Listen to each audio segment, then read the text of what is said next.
You're tuned into the Believe in Bengals show with Solomon Wilcots and Adam Pacman Jones. Welcome, everyone, to the Believe in Bengal podcast, the 2022 draft preview show with myself, Solomon Wilcots, and Adam Pacman Jones. Right now, we have a very special guest who's going to be joining us, Dave Lapham, who has served as a Cincinnati Bengals radio analyst for the last 36 years. Dave, you've been at it for a while, my man. How you doing today? I'm doing okay. I'm feeling a little old right now. Yeah, hey, man, when I think of 36 years, I mean, you saw every play that I played some 30 years ago. You saw every play that Adam Jones has played. This is, I mean, you're like the encyclopedia. So if we feel like we've come to Mount Sinai and we're going to be talking to the burning bush here about the Bengals draft. I'll tell you. Yeah, it's been crazy. There's no doubt about it. I certainly didn't anticipate going, closing in on 4 decades of it, but it's been a lot of fun. There's no doubt, and a lot of good memories, a lot of memories you want to try to forget, and everything in between.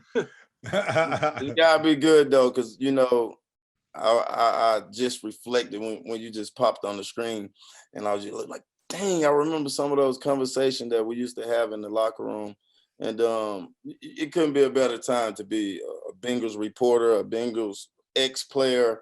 I know the feeling has got to be ecstatic over there coming from the Super Bowl. But thanks for getting on here, Dave, man. I appreciate you for all the talks that we had too when I was there, man. It was some good talks we had.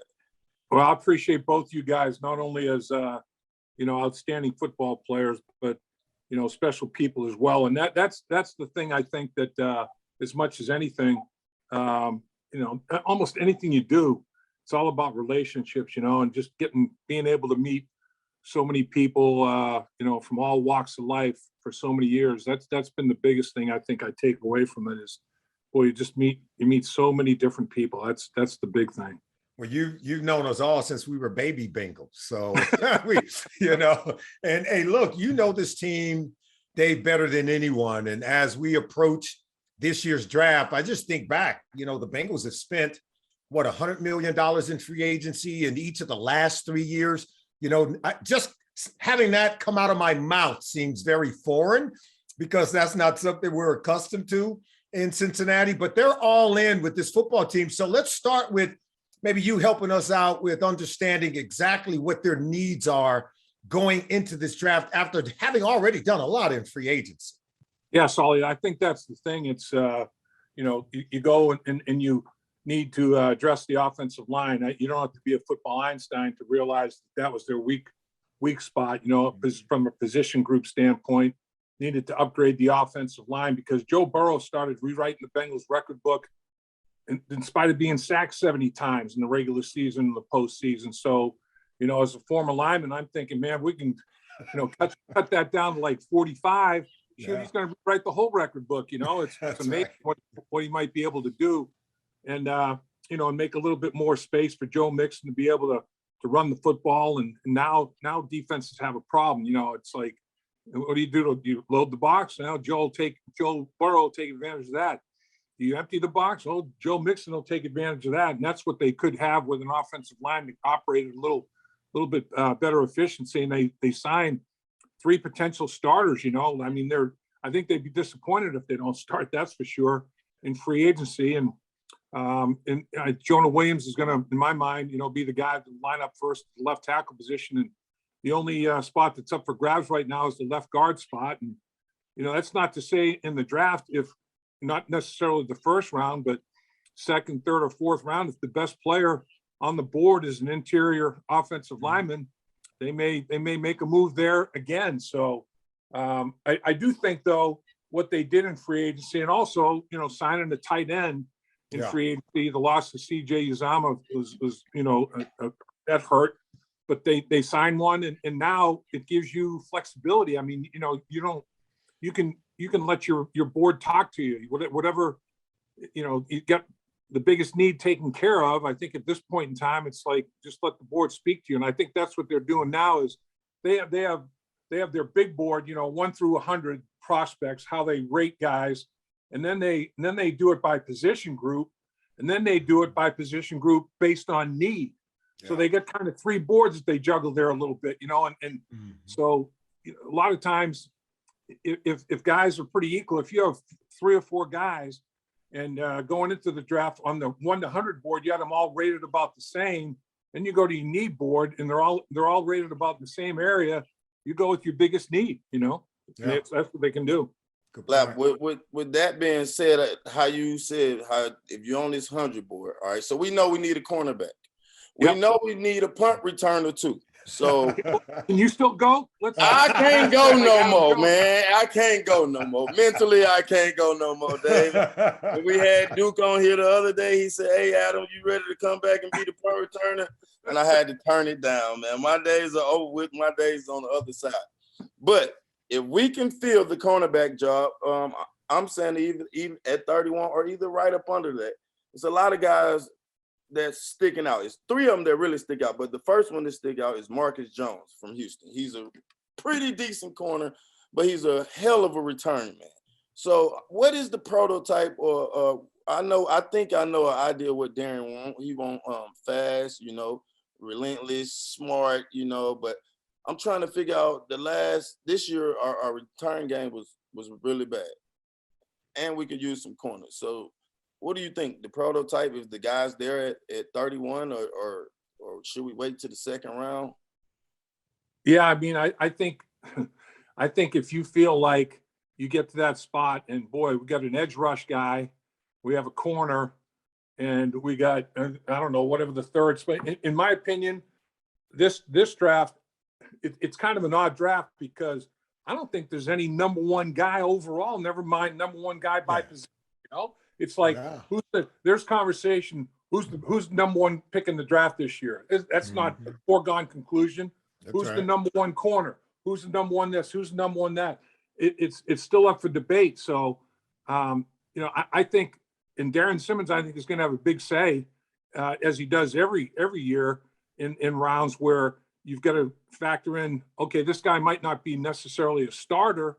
So is he a return guy? Can he give Darren Simmons some snaps on special teams? That becomes a big part of the conversation. He's involved with all of that. Gunner too. If he can go play gunner, play punt return, absolutely, and can go in and help on the dime package. Just every guy's going to get hurt, but when you got this one guy that can fill 3 spots, I think that would be very valuable to the Bengals. And I think, like you say, if he can play 3 or all 4 of the special teams units, if you can play in 3 of them, and then still give you snaps in the second, that's a valuable dude, man. Big time value.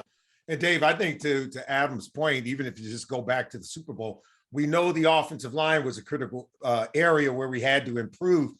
But I would say our secondary as well. I mean, if we could close out that game on the back end, it didn't come to a last desperate drive on offense. And so I think Adam's right. I would love to see us get another corner. And I think we have one of the best safety tandems in the NFL with Jesse Bates and Von Bell. But you and I both know Jesse Bates is playing under the franchise tag. And maybe it's not at 31 overall. Maybe it's somewhere in there, and maybe in the second round. If we can get another talented safety, perhaps, that could play in the dime position, that could rotate and be versatile in our secondary, might that be a way to go when they're sitting there at 31 or maybe even into the second round? Yeah, I think you have to consider it, like you say, particularly if he could, help you in dime package, or he could play slot corner in a pinch, and that kind of versatility, and special teams like we're talking about, a guy like that could be a factor on those as well. I do think the draft hits them pretty well, though, because I think 2 deep portions of the draft are the upfront defensively and the back end defensively. Yeah. And they're looking for, you can never have not only enough cover guys, you can never have enough rush guys. That's right. With the amount of different packages offenses play, with the way they play tempo, go up tempo. You need bodies, man, on the front end and the back end. And the way they address the offense in free agency, I think they do need to pay attention to the defense in the early stages of the draft. In my mind, if it's a tiebreaker in that regard, I vote defense. I think they got to get another corner. or two. I think they double down. If I take a corner in the first round, I may take another one in the third or fourth. I double down. There you go. There you go. I agree with you because you know who we got to pay next year. We ain't got too much money to be floating around come next offseason. That's right. That's right. We got to pay money man now. He got to get his chip. And we need to get him early. Whatever we need to do to keep him happy, we need to do. You're right about that. Right about that. Well, Dave, hey, earlier we asked Duke Tobin this very same question in terms of the fact that Deshaun Watson is now playing in the AFC North Division. I think he's a formidable weapon that the defense has to be able to contend with and contain each and every time we play him. So I got to ask you, how do you think it'll change what we do in the draft and maybe how we build the defense when we know we have to play against that guy twice a year? Yeah, I agree with you, Solly. I think that Deshaun Watson is as big a dual threat weapon as there is in the National Football League.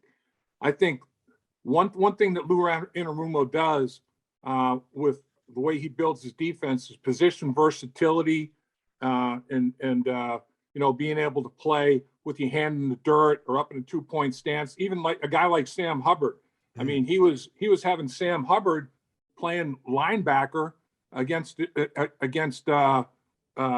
Jackson in Baltimore, and figuring he was athletic enough to time it and blitz him and take him to the ground. He did the same thing against Mahomes in the AFC Championship game. So that position versatility and the flexibility that gives Lou Anarumo, I think that, guys we were talking about, he can play safety. He can also play slot.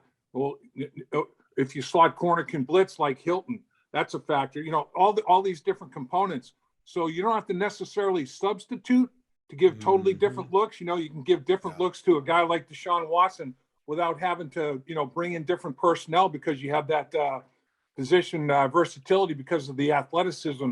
And I think he loves those kind of weapons, and I think we can look for them to build with more of those to try to handle these quarterbacks that the AFC has, the AFC North in particular now. Sound good. It sounds like we all saying that we like the corner side. We like it on the defensive side of the ball. We already made it rain on the offensive side. Let's go and get it on the defensive side. Yeah, I think so. I mean, it's the Bengals, like Solly was saying at the beginning, spent over $100 million 2 off seasons in a row, and it was geared toward the defense. And then they really, went offense in the draft quite a bit.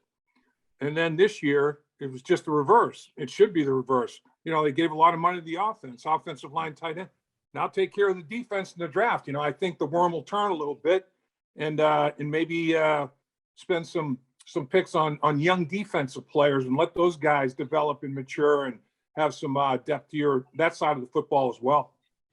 Well, Dave, before we let you go, we all Cincinnati Bengals fans, we still have dreams of Jamar Chase breaking loose from Jalen Ramsey in the Super Bowl, just as Aaron Donald took Joe Burrow to the ground. I feel like we'd be hoisting a Lombardi trophy if we had one more second.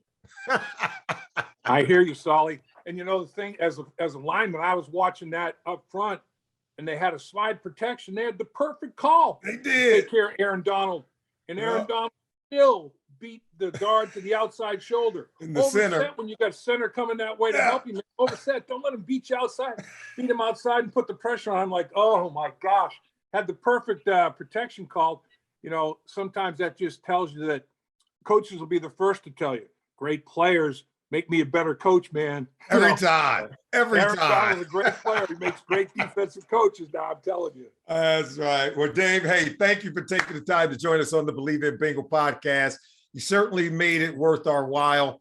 We appreciate you. Go Bengals, who they? We got to hit it big in this upcoming draft. Thank you for taking the time to join us, my friend. All right, who they, guys? And appreciate it, Dave.